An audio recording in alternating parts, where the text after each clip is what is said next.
My husband's night shift job doesn't exist, and what he's really doing is so much worse. I was filling out our health insurance paperwork when I noticed the company name didn't match what my husband had told me. For 3 years, Trevor had been leaving for his night shift security job at Meridian Industrial Solutions, coming home at 7 a.m. smelling like coffee and exhaustion. The insurance form listed his employer as Cascade Wellness Center, a name I'd never heard before. I called the number on the form, thinking it was an administrative error. The receptionist who answered said, "Cascade Wellness Center. How may I direct your call?" in a bright, cheerful voice that made my stomach tighten. "Hi, I'm calling to verify employment for Trevor Ashford. He's listed as working there, but I think there might be a mistake." There was typing on the other end. "Trevor Ashford? Yes, he's one of our night attendants. Has been with us for about 3 years now. Is there a problem with his benefits enrollment?" My mouth went dry. Night attendant? What exactly does that position involve? Our night attendants supervise residents during overnight hours, assist with any needs that arise, and ensure facility security. Is there something specific you needed to know about his role? I thanked her and hung up, my hands shaking. Residence. Facility. This wasn't a security company. This was some kind of care facility. And Trevor had been lying about where he worked for 3 entire years. When Trevor came home that morning, I was sitting at the kitchen table with the insurance paperwork spread out in front of me. He walked in with his usual tired smile, setting his keys on the counter. "Morning, babe. You're up early. Everything okay?" "Tell me about Meridian Industrial Solutions," I said, keeping my voice level. His smile faltered for just a second. "What do you mean?" "You know about my job. I watch security monitors, do rounds, make sure the warehouse is secure. Same thing I've been doing." I slid the insurance form across the table. "Then why does this say you work at Cascade Wellness Center?" I called them. "They said you're a night attendant working with residents." "What residents, Trevor?" The color drained from his face. He sat down slowly, not meeting my eyes. For a long moment, he didn't say anything. Then he took a deep breath. "I was going to tell you. I just didn't know how." "Tell me what? That you've been lying about your job for 3 years? Start talking. Right now." He rubbed his face with both hands. Cascade Wellness Center is a residential facility for people with severe developmental disabilities and mental health conditions. I work overnight shifts supervising 12 residents who need 24-hour care. I help them if they have medical emergencies, make sure they take medications, assist them with bathroom needs, and keep them safe if they have behavioral incidents. I stared at him, trying to process this. Why would you lie about that? Why make up an entire fake job at a fake company? "Because I was ashamed," he said quietly. "When I first took the job, I told you it was security work because I thought you'd look down on me for being a glorified caretaker. My dad always said real men don't do nursing work. It felt embarrassing to admit I was changing adult diapers and cleaning up after people who couldn't function independently. That's ridiculous. I wouldn't have judged you for honest work. But lying for 3 years? Making me believe you were doing something completely different? What else have you lied about?" He looked up, his eyes pleading. "Nothing else, I swear. Just this. I know it was wrong. I kept meaning to tell you the truth, but the longer it went on, the harder it became. I was afraid of exactly this, you being angry and losing trust in me." I stood up, too furious to sit still. "I need you to tell me everything about this job. The real version. No more lies." Over the next hour, Trevor described his actual work at Cascade Wellness Center. He explained that he supervised residents with severe autism, schizophrenia, traumatic brain injuries, and intellectual disabilities. Some were nonverbal. Others had violent outbursts that required physical restraint. Several had medical needs like feeding tubes or seizure medications that had to be administered on precise schedules. "There's this one resident, Margaret, who's 63 and has late-stage Alzheimer's," Trevor said. "She doesn't remember her own name most nights. Sometimes she thinks I'm her son and cries about wanting to go home. I have to redirect her and keep her calm because if she gets agitated, she'll try to leave the building, and she's a fall risk." He described another resident named Danny, who was 37, but functionally had the mind of a 5-year-old. "Danny has these night terrors where he wakes up screaming. I have to go in and comfort him until he calms down. He likes when I read him picture books. Last week he gave me a drawing he made of us as superheroes." The stories were heartbreaking, and also completely different from anything Trevor had told me about his security job. For 3 years, I'd pictured him sitting in a guard shack watching monitors. The reality was that he was providing intensive care for society's most vulnerable people, work that was physically and emotionally demanding. "Why did you think I'd look down on that?" I asked, still angry, but also confused. "That's important work. It matters." "I don't know. My dad used to make fun of my uncle who worked in a nursing home, called it women's work, said it wasn't a real career for a man. I guess I internalized that and felt ashamed." "Your dad's opinions are not my opinions," I said firmly, "but the lying is a huge problem. What else about your life have you been dishonest about?" "Nothing," he insisted. "I promise. This is the only thing." I wanted to believe him, but trust had been shattered. I told him I needed space to think, and he moved into the guest room. Over the next few days, I started investigating other aspects of Trevor's life, checking for more deceptions. His pay stubs matched the salary range for overnight care facility work. His schedule aligned with what Cascade Wellness Center confirmed when I called again. His work clothes had the facility's logo on them, which I'd somehow never noticed before because he always changed before coming home. But something still felt off. Trevor had always been vague about his coworkers, never inviting them over or mentioning them by name. When I asked about friends from work, he'd deflect and change the subject. I decided to drive to Cascade Wellness Center and see the place for myself. The facility was a large single-story building in an industrial area, with high fences and security cameras. A sign out front listed visiting hours, and noted that all guests needed to check in at the front desk. I didn't go inside. I just sat in my car in the parking lot, watching. At 6:45 a.m., staff started arriving for the day shift. I saw Trevor's car in the lot, confirming he really worked there. But then I noticed something strange. A woman walked out of the building at 7 a.m. wearing scrubs identical to Trevor's. She got into a car, and Trevor walked out 2 minutes later. They'd timed their exits to avoid being seen together. My suspicions spiked. I followed the woman, keeping several cars back. She drove to a neighborhood about 10 minutes away and pulled into the driveway of a modest house. Before she could get out, I parked behind her, blocking her in. She looked startled when I approached her car window. I knocked, and she rolled it down cautiously. "Can I help you? I'm Trevor Ashford's wife. I need you to tell me the truth about what's going on at Cascade Wellness Center." Her face went pale. "I don't know what you're talking about. You work with Trevor. I just saw you both leave at the same time, but you made sure not to walk out together. What's he hiding? Is he having an affair? Is there something illegal happening at that facility?" She got out of the car, glancing around nervously. "Look, I can't talk about this here. My husband's inside and he doesn't know anything about the situation. Can we meet somewhere else?" We agreed to meet at a coffee shop in an hour. I spent that time spiraling through possibilities. An affair seemed most likely, but why would this woman be so scared if it was just infidelity? When she arrived at the coffee shop, she sat down across from me with a grim expression. "My name is Bianca. I've worked at Cascade for 5 years. Trevor's a good guy, and what he's doing isn't illegal exactly, but it's definitely not what the administration would approve of." "Just tell me," I said, bracing myself. Bianca took a deep breath. "There are 12 residents in the unit Trevor works, but there used to be 13. 6 months ago, one of the residents, a man named Keith, died. He had a heart attack during the night shift. It was sudden, unexpected, and not Trevor's fault at all. The medical examiner confirmed natural causes." "Okay, so someone died. That's tragic, but not a reason to lie to me. That's not the part you need to hear. After Keith died, his bed stayed empty for a few months while the facility looked for a new resident to fill the spot. But then Trevor started bringing someone else into the facility during his shifts, someone who's not an official resident, someone who's been living there secretly for the past 4 months. My mind raced. Who is Trevor bringing into the facility? Why would he do that? Bianca looked uncomfortable. "I only know because I came in early one morning and saw them together. Trevor begged me not to tell anyone. He said if administration found out, he'd lose his job and the person he's helping would end up on the street with nowhere to go." "Who is it, Bianca?" "His brother. Trevor's younger brother, Caleb, has been living in Keith's old room, pretending to be a resident. Trevor brings him in at the start of each shift and sneaks him out before day staff arrives. He feeds him meals from the facility kitchen, lets him shower in the resident bathrooms, and basically gives him a place to live rent-free." I sat back, stunned. Trevor had never mentioned having a brother. In our 5 years together, he'd only talked about his parents, both deceased. No siblings, no extended family. Trevor told me he was an only child. Bianca shook her head. "He has a younger brother with a severe drug addiction. Caleb's been in and out of rehab for years. He's burned every bridge, lost every job, gotten kicked out of every program. Trevor's been trying to help him for as long as I've known them. Why not just tell me? Why hide his brother's existence entirely?" "I don't know. Maybe shame about the addiction? Maybe fear you'd make him stop helping? All I know is that Trevor's been using the empty bed to give Caleb a safe place to sleep and regular meals. During the overnight shift, nobody from administration is around. The day staff has no idea someone's been sleeping in that room at night. This made a horrifying kind of sense. Trevor's secretiveness, his inability to talk about work in detail, his weird hours, and refusal to let me visit his workplace. He'd been running an elaborate scheme to house his drug addict brother in a medical facility without anyone knowing. Is Caleb dangerous? Could he hurt the actual residents? Bianca considered this. He's never been violent that I've seen. Trevor keeps him in the room most of the time. I've only seen him in the hallways a few times, usually looking pretty out of it. Trevor says he's trying to get Caleb clean, using the structure of the facility schedule to help him detox and stabilize. This is insane. This is fraud. He's stealing from the facility, using their resources for someone who's not authorized to be there. He could go to jail. I know. That's why I haven't reported it.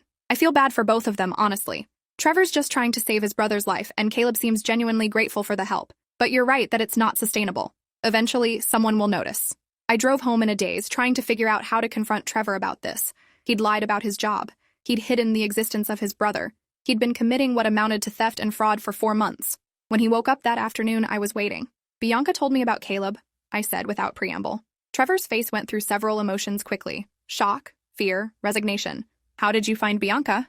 I followed her from work. Now tell me everything. And I mean everything. No more lies. He sat down and put his head in his hands. Caleb's 3 years younger than me. He got into drugs in high school and it spiraled from there. Heroin, meth, pills, anything he could get. Our parents tried everything to help him, spent thousands on rehab programs. Nothing worked. By the time they died, they'd given up on him. Why didn't you ever mention having a brother? Because I was ashamed. My perfect life with you, our nice house, stable jobs. And then there's Caleb, living on the streets, stealing to support his habit. I didn't want you to know that side of my family existed. Trevor explained that, about 6 months ago, Caleb had shown up at his work looking terrible. He'd been living under a bridge, hadn't eaten in days, and was desperate. He begged me for help, said he wanted to get clean but had nowhere safe to stay. All the shelters were full and he'd been banned from most of them anyway for behavioral issues. When Keith died and his bed stayed empty, Trevor had an idea. He started bringing Caleb in during his night shifts, letting him sleep in the empty room and use the facility's resources. I thought it would just be temporary, a few weeks until I could get him into a program, but he's actually doing better. He's been clean for 4 months, longest he's gone in years. The structure and routine are helping him stay sober. Trevor, this is illegal.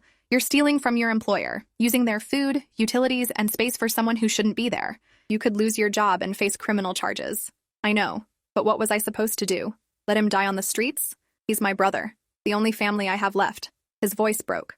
I've watched him nearly overdose 3 times. I found him unconscious in alleys. If I don't help him, he'll die. I wanted to sympathize, but I was also furious about the deception.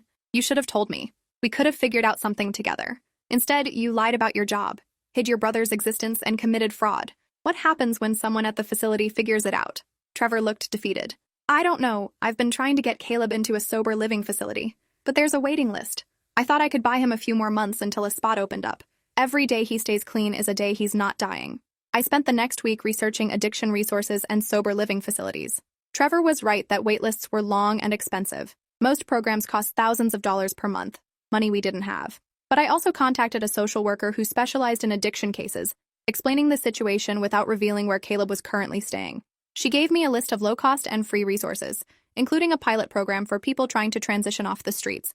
I presented this information to Trevor. You need to get Caleb out of the facility before you get caught, but I'll help you find him a legitimate place to stay. No more lies, no more illegal schemes. Trevor was emotional, torn between gratitude and fear. What if he relapses without the structure of the facility? What if putting him back on the street is basically killing him? Then we figure out another solution. But keeping him hidden at your work is not sustainable. Eventually, someone will notice. Bianca already knows. How long before she tells someone or before another coworker sees something? That weekend, I finally met Caleb. Trevor brought him to our house during the day, a time when he'd normally be sleeping at the facility. Caleb was thin and pale, with the hollowed-out look of someone who'd spent years abusing drugs. But he was sober and coherent, and clearly grateful for what Trevor had been doing. I know this whole situation is messed up, Caleb said, sitting awkwardly on our couch. Trevor's been taking huge risks for me. I'm trying to get better, I really am. But it's hard when the whole world tells you you're worthless, and there's no help available unless you have money. I asked him about his addiction history and what had led him to the streets. He talked about his first time using pills after a sports injury in high school, how it had felt like the answer to all his anxiety and depression. By the time I realized I was addicted, it was too late. I'd already burned through my parents' money and their patience. Trevor was the only one who didn't give up on me. Over the next few weeks, I worked with the social worker to get Caleb into the pilot program for transitional housing. It required him to attend daily NA meetings, meet with a counselor 3 times a week, and submit to random drug tests. In exchange, he'd get a bed in a shared apartment with other men in recovery and job training to help him become self-sufficient. The day came when Caleb had to stop staying at the facility. Trevor was terrified he'd relapse immediately without the structure and safety net. We met Caleb at the facility at 6 a.m., before day shift staff arrived. He gathered his few belongings from Keith's old room, and we drove him to the transitional housing apartment across town. Thank you, Caleb said to both of us, his voice thick with emotion. I know I don't deserve the chances you've given me. I'm going to work hard to prove I can do this. Trevor hugged his brother, and I saw tears in his eyes. You call me if you need anything, and you show up to every meeting and counseling session. This is your shot, Caleb. Don't waste it. 2 weeks later, I got a call from the administration at Cascade Wellness Center. They'd reviewed security footage from the past several months as part of a routine audit and noticed anomalies. Someone had been entering and leaving Keith's old room during night shifts, someone who wasn't staff or an official resident. Mrs. Ashford, we need to speak with your husband about unauthorized individuals being on the premises. This is a serious security breach and potential fraud issue. We're asking Trevor to come in for a meeting with our director and legal team. I called Trevor immediately. They found out. Security footage showed Caleb. They want you to come in for a meeting. He went pale. This is it. I'm going to lose my job. Might face criminal charges. God, I've been so stupid. I went with him to the meeting, where the facility director and a lawyer questioned Trevor extensively about why he'd brought an unauthorized person into the building and used facility resources without permission. Trevor didn't deny anything. He explained about Caleb's addiction, his desperation to help his brother, and his misguided decision to use the empty bed as a temporary solution. The director was not sympathetic. Mr. Ashford, what you did constitutes theft of services and fraud. You used our food, utilities, and space for someone who had no authorization to be here. You put our actual residents at risk by bringing in an unknown individual with a history of drug addiction. You violated every policy we have about facility security and resident safety. I understand, Trevor said quietly.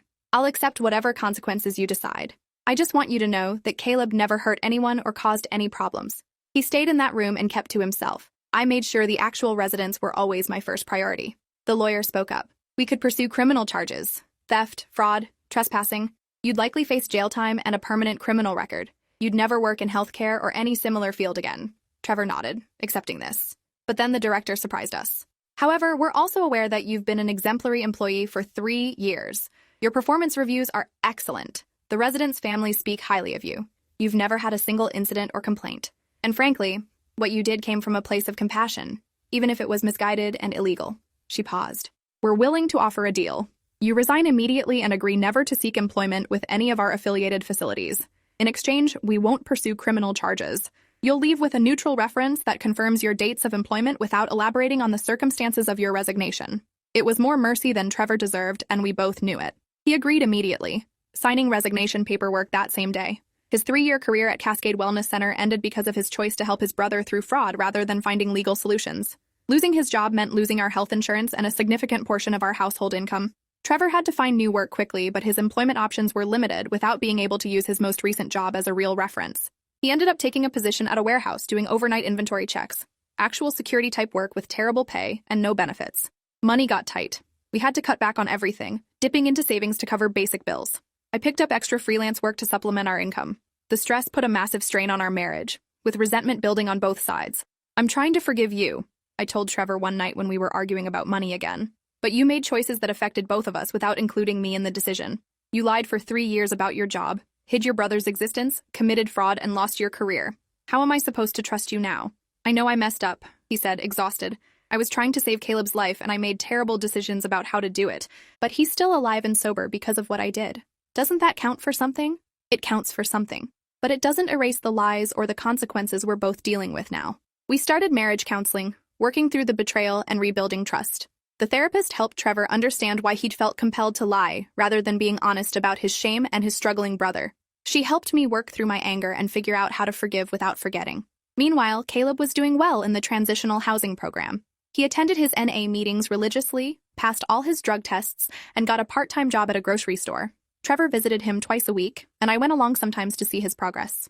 I'm 90 days sober, Caleb told us proudly at one of these visits. Longest I've been clean since I was 16. I wake up every morning grateful that Trevor gave me this chance, even though it cost him his job. That acknowledgement meant something.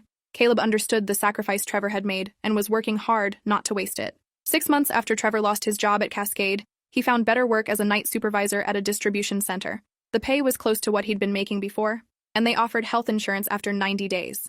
We started to recover financially, slowly rebuilding what we'd lost. But more importantly, we were recovering emotionally. Trevor had finally learned to be honest with me about difficult things instead of hiding them out of shame. We talked about Caleb openly, discussing his progress and struggles without pretending everything was fine. I should have told you from the beginning, Trevor admitted during one of our counseling sessions, about my job, about Caleb, about all of it. I thought I was protecting you from things you didn't need to worry about, but I was really just protecting my own ego. And I should have noticed something was off sooner, I said. I accepted your vague answers about work instead of asking harder questions. We both have work to do on communication. A year after the incident, Caleb graduated from the transitional housing program. He'd been sober for 12 months, had a full-time job at the grocery store, and had saved enough money to rent his own small apartment. Trevor and I helped him move in, bringing furniture from thrift stores and cooking his first meal in his new place. I owe you both everything, Caleb said as we ate pizza on his second-hand couch. Trevor literally saved my life by giving me a place to get clean. even though it cost him his career. And you, he looked at me. You didn't have to help me after finding out about all the lies. But you did anyway. I won't forget that. Looking at Caleb now, healthy and stable and hopeful about his future, I could understand why Trevor had taken such risks. Addiction destroys families, and watching someone you love slowly kill themselves through drugs is a special kind of torture. Trevor's methods had been wrong, illegal, and damaging, but his instinct to save his brother had been right. Just stay sober, I told Caleb. That's how you pay us back. By staying alive and building a life worth living. 2 years after discovering Trevor's lies, our marriage was stronger than it had ever been. The crisis had forced us to develop better communication and deeper trust. We'd learned to share difficult truths instead of hiding them. Trevor had learned that shame doesn't protect anyone. We visited Caleb regularly, watching him slowly rebuild relationships and establish routines. He'd been promoted to assistant manager at the grocery store. He'd started dating someone he met at an NA meeting. He'd reconnected with old friends who were also in recovery. Sometimes I think about those 4 months I spent at Cascade, Caleb told us during one visit. Sleeping in that room, following Trevor's overnight schedule, having regular meals and a safe place to detox. It probably saved my life. I'd tried to get clean so many times before, but I always relapsed within days. Having those 4 months of structure and safety gave me the foundation I needed. Trevor looked at me. I know it was wrong. I know I shouldn't have done it that way. But I'm not sorry I helped him. I'm just sorry about the lies and the consequences for everyone else. I understand, I said. And I did. Trevor's actions had been illegal and misguided, but they'd come from a place of desperate love for his brother. He'd been willing to risk everything to save Caleb's life. That kind of devotion, even when expressed through terrible choices, meant something. 3 years after discovering the truth, I was going through our filing cabinet when I found old pay stubs from Trevor's time at Cascade Wellness Center. Looking at them reminded me of that morning when I'd called to verify his employment, the moment everything had unraveled. I thought about how different our life would be if I'd never made that call, if I'd just accepted the paperwork without questioning it. We might still be living in ignorance, with Trevor continuing his double life and escalating the fraud. Eventually, he would have been caught, and the consequences might have been much worse. What are you thinking about? Trevor asked, seeing me with the old pay stubs. Just remembering how scared I was when I found out, how angry, how betrayed I felt. I looked at him, but also how all of it led to Caleb getting the help he needed and us building a more honest relationship. I don't regret finding out, even though it was painful. Neither do I, Trevor said. Living with all those lies was exhausting. Always worrying about keeping stories straight, avoiding your questions, hiding huge parts of my life. Being honest is so much easier, even when the truth is hard. That night, we had dinner with Caleb at his apartment. He'd cooked for us, a simple meal, but prepared with care. He'd been sober for 3 years now, working full-time, building a life that looked ordinary and unremarkable but was actually extraordinary, given where he'd started. I think about how close I came to dying on the streets, Caleb said during dinner. If Trevor hadn't taken that risk, if he hadn't given me those 4 months to get stable, I'd probably be dead. I know what he did was illegal. I know it caused problems for your marriage and his career. But it gave me a chance I wouldn't have had otherwise. Looking at Caleb now, healthy and alive, it was hard to regret Trevor's choice completely. Yes, the lies had been wrong. The fraud had been criminal. The deception had damaged our marriage. But the alternative might have been Caleb dead of an overdose in some alley, with Trevor living with the guilt of not doing enough to save him. I'm glad you're alive, I told Caleb. I'm glad Trevor found a way to help you, even if his method was flawed. But I'm also glad he's learned that honesty is better than deception, even when honesty is scary. Trevor raised his glass. To second chances and hard lessons. We drank to that, knowing how close we'd all come to much worse outcomes. The story could have ended with Caleb dead, Trevor in jail, and our marriage destroyed. Instead, we'd all survived and grown, learning difficult lessons about love, sacrifice, honesty, and the complicated choices people make when they're desperate to save someone they care about. 4 years after finding out about Trevor's lies, I got a call from Bianca, the coworker who'd first told me about Caleb. We'd stayed in occasional contact, and she'd been following Caleb's recovery progress through Trevor. I thought you should know, she said. Cascade Wellness Center is being featured in a news story about their innovative programs for helping families of residents with addiction issues. The director mentioned that staff's dedication to helping vulnerable populations sometimes extends beyond their official duties. I smiled, understanding the subtext. The facility had learned something from Trevor's situation, even if they'd never acknowledge it publicly. They'd started programs to help families struggling with addiction, recognizing that their staff often dealt with these issues in their personal lives. How's everything there? I asked Bianca. Good. They finally filled Keith's old room with an actual resident. Every time I walk past, I think about those 4 months when Caleb was hiding in there. It seems like something from a different lifetime now. It did feel like a different lifetime. The people we'd been 4 years ago, keeping secrets and living parallel lives, weren't who we were anymore. We'd been forced to confront hard truths and make difficult changes. The process had been painful, but it had made us stronger. That night, I told Trevor about Bianca's call. Do you ever miss working at Cascade? The actual work with the residents? Sometimes, he admitted. I was good at that job. I cared about those people and made a real difference in their lives. But I couldn't have kept lying to you indefinitely. Eventually, the whole thing would have collapsed, and the consequences would have been worse. Better that it ended when it did, even though losing that job was devastating at the time. 5 years after discovering Trevor's deception, we threw a party for Caleb's 5-year sobriety anniversary. The milestone felt significant, a marker of how far he'd come from the desperate addict sleeping in a medical facility room to the stable, employed, sober person he was now. Friends from his NA group came. His girlfriend was there. Trevor's co-workers from the distribution center showed up. Even Bianca came, bringing a card signed by several former Cascade employees who remembered Trevor fondly, despite how he'd left. 5 years, Caleb said in a short speech to everyone gathered. 5 years since Trevor gave me a chance I didn't deserve. 5 years since he risked everything to help me get clean. I know what he did was illegal. I know it caused problems. But I wouldn't be here without those 4 months of safety and structure that let me finally break the cycle. He looked at me. And I wouldn't have made it this far without my sister-in-law believing I was worth a second chance, even after finding out about all the lies. You didn't have to help me, but you did.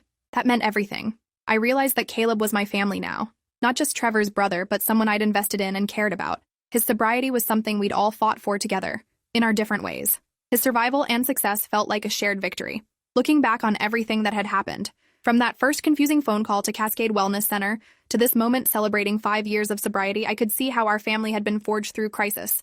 Trevor's lies had nearly destroyed us, but they'd also revealed his capacity for sacrifice and devotion. My discovery of the truth had been painful, but it had forced us to build a more honest foundation. Caleb's addiction had devastated him, but his recovery had shown incredible strength. I'm proud of all of us, I said during the party, for surviving something that could have ended so much worse, for choosing honesty over deception, even when honesty was harder, for staying committed to each other through really difficult circumstances. That night, after everyone had gone home, Trevor and I sat together on our back porch. 5 years earlier, I'd been sitting in the kitchen discovering his lies. Now, 5 years later, we'd built something more authentic and resilient than what we'd had before. Do you think about how differently things could have gone? Trevor asked. If you hadn't found out when you did? If Cascade had discovered Caleb before we got him into the program? Sometimes. But I try not to dwell on the what-ifs. We made it through. Caleb's alive and sober. Our marriage is stronger. Those are the facts that matter. Trevor took my hand. Thank you for not giving up on me when you found out. I know I didn't deserve your patience or help, but you gave it anyway. And that made all the difference. 6 years after discovering the truth, Trevor got an unexpected call from the director at Cascade Wellness Center. The facility was expanding their night shift staff and wondered if he'd be interested in returning to work there. We've thought a lot about your situation over the years, the director said during a phone call that Trevor put on speaker so I could hear. What you did was wrong, and we can't excuse it. But we understand now that you were dealing with an impossible situation and made bad choices out of love for your brother. We've also heard about your brother's successful recovery and wanted to acknowledge that your intervention, despite being illegal, ultimately saved his life. Trevor was stunned. Are you offering me a job? We're offering you the chance to reapply. You'd have to go through the full interview process and reference checks. We can't guarantee anything, but if you're interested in returning to care work, we'd like to consider you. Trevor looked at me, silently asking what I thought. I considered it carefully. Do you want to go back to that kind of work? I think I do, he said slowly. I've missed working with residents. The warehouse job pays the bills, but it doesn't feel meaningful. At Cascade, I was making a real difference in people's lives. I'd like to have that again if possible. He reapplied and went through multiple interviews.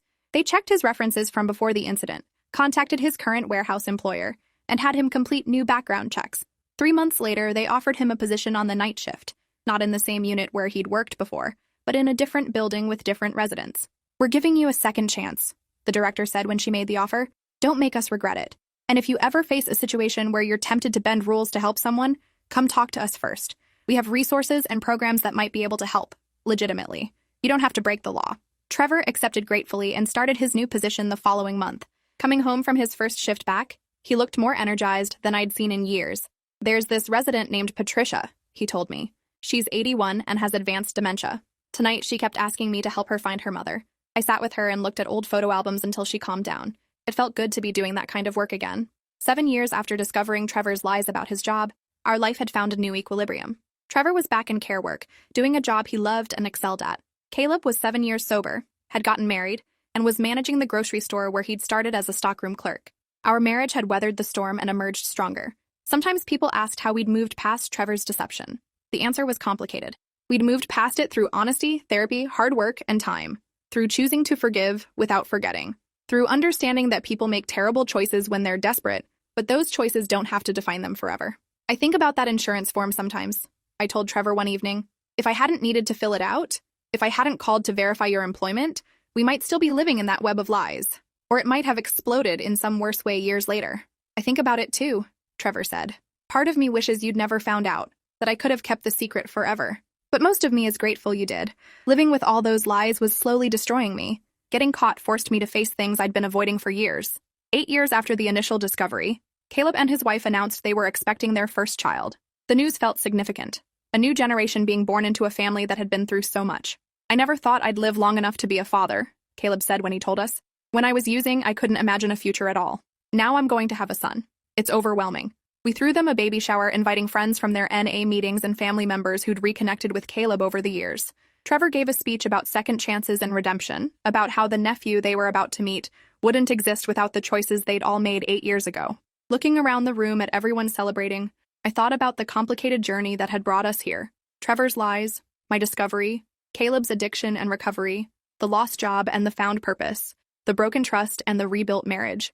All of it had been necessary in some strange way to create the family we'd become. When Caleb's son was born 3 months later, they named him Trevor Keith, honoring both his uncle and the resident, whose empty bed had given Caleb a place to heal. Holding baby Trevor in my arms, I felt the weight of everything we'd been through and everything we'd survived.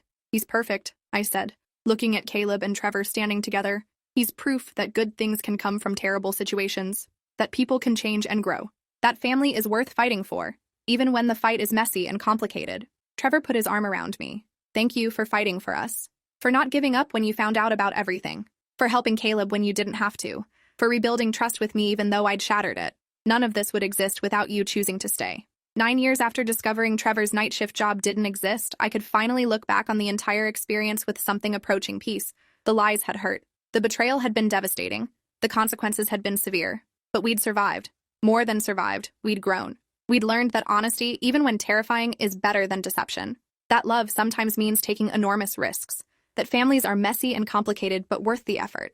And that what seems like the worst thing that could happen can sometimes lead to the best outcomes, if you're willing to do the hard work of healing. If you enjoyed this, you'll definitely want to see the next ones too. So subscribe now and let me know your take in the comments.